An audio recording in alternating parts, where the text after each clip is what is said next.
ரகசிய ஓட்ச நேயர்கள் அனைவருக்கும் வணக்கம். கடந்த 8 ஆண்டுகளுக்கும் மேலாக நாம் தமிழர் கட்சியின் ஐடி விங்க கட்டி எழுப்பிய ஐடி விங் மாநில செயலாளர் மதன் நெடுமாறன் அவர்கள் ஒரு கடிதத்தை எழுதிட்டு நாம் தமிழர் கட்சியை விட்டு விலகி இருக்கிறது. இது இப்போ நாம் தமிழர் கட்சியின் ஐடி விங் தலைவி சுனந்தா அவர்களுக்கு மிகப்பெரிய இடியாக அமைஞ்சிருக்கு. இது குறித்து தான் இந்த காணொலியில விரிவா பேச போறோம். வாங்க வீடியோக்குள்ள போகலாம்.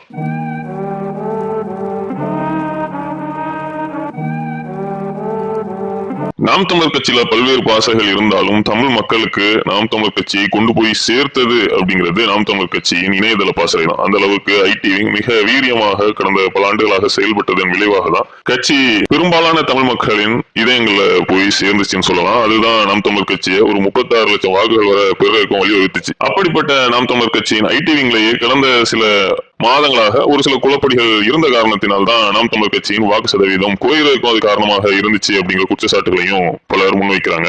இப்படிப்பட்ட ஒரு நெருக்கடியான சூழல்ல ஐடி விங்க மீண்டும் கட்டி எழுப்பி முன்னர் போல் நம்பர் 1 இடத்துக்கு கொண்டு வர வேண்டிய பொறுப்பு ஐடி விங்கில் பணியாற்றக்கூடிய அனைவருக்கும் இருக்கக்கூடிய சூழல்ல நாம் தமிழர் கட்சியின் ஐடி விங்ல தலைவி சுனந்தா அவர்களுக்கு அடுத்த இடத்தில் இருக்கக்கூடிய ஐடி விங்கின் மாநில செயலாளராக அறியப்படக்கூடிய மதன் நெடுமாறன் அவர்கள் ஒரு கடிதத்தை எழுதியிருக்கிறாரு. அதுல அனைத்துக்கும் நன்றி. கடந்த 8 ஆண்டுகளாக வகித்து வந்த நாம் தமிழர் கட்சி தகவல் தொழில்நுட்ப பாசறை மாநில செயலாளர் மற்றும் அடிப்படை உறுப்பினர்களில் இருந்து இன்று முதல் என்னை விடுவித்துக் கொள்கிறேன். தோல்வி என்பது நமது தவறுகளை திருத்திக் கொள்ள இயற்கை நமக்கு கொடுக்கும் ஒரு வாய்ப்பு. அதை புரிந்து கொண்டு நமது பாதையை சரி செய்து முன்னெடுத்து செல்வதே சரியான வளர்ச்சியாகும். இது நான் இருந்த 12 ஆண்டுகளில் நாம் தமிழர் கட்சியில் நடந்ததில்லை, இனி நடக்கப் போவதும் இல்லை. 2024 தேர்தலுக்கு பிறகு புதிய கட்டமைப்பு என்று சொல்லி 18 மாதங்கள் எல்லோரையும் அலையவிட்டு ஒரு சரியான கட்டமைப்பு இல்லாமல் தேர்தலை சந்திப்பது என்பது நமக்கான தோல்வியை முன்பே முடிவெடுத்து களம் காண்பது போல் இருந்தது. இன்னும் இதுபோல் நிறைய சொல்லிக்கொண்டே போகலாம். இதை நேரடியாக சொல்வதற்கு வாய்ப்பு இங்கு இல்லை. அப்படி சொன்னால் கட்சியை விட்டு போ என்ற வார்த்தை வரும். ஆகவே இங்கு பதிவிட்டு விலகுவது சரி என்று தோன்றியது. இனி இருப்பவர்கள் முடிந்தால் இதை சரி செய்யட்டும். விருப்ப அரசியல் ஒருபோதும் வெல்லாது. அன்பும் அரவணைப்பும் தான் மக்கள் அரசியலில் வெற்றியை நோக்கி நகர்த்தும். எந்த நோக்கத்துக்காக இந்த கட்சியில் இணைந்தேனோ அது பாதை மாறிய பிறகு அங்கு இருப்பதில் மனமில்லை. நிச்சயம் ஒரு நாள் தமிழ் தேசிய அரசியல் வெல்லும். அதற்கான சரியான தலைமை அமையும் போது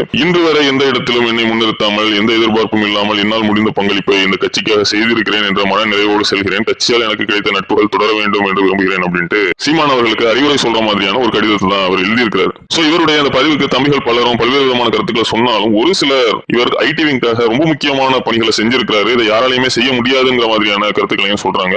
அதுலயும் ஐடி விங் தலைவி சுனந்தா அவர்கள் இத்தனை ஆண்டுகள் ஒன்றா பயணித்து விட்டு ஏன் நம்பிக்கையுடன் இருங்கள், பொறுமையாக இருங்கள் மதன் அப்படின்ட்டு மீண்டும் அவரை கட்சியில் இருக்கிறதுக்கான அழைப்பையும் எடுத்திருக்காங்க.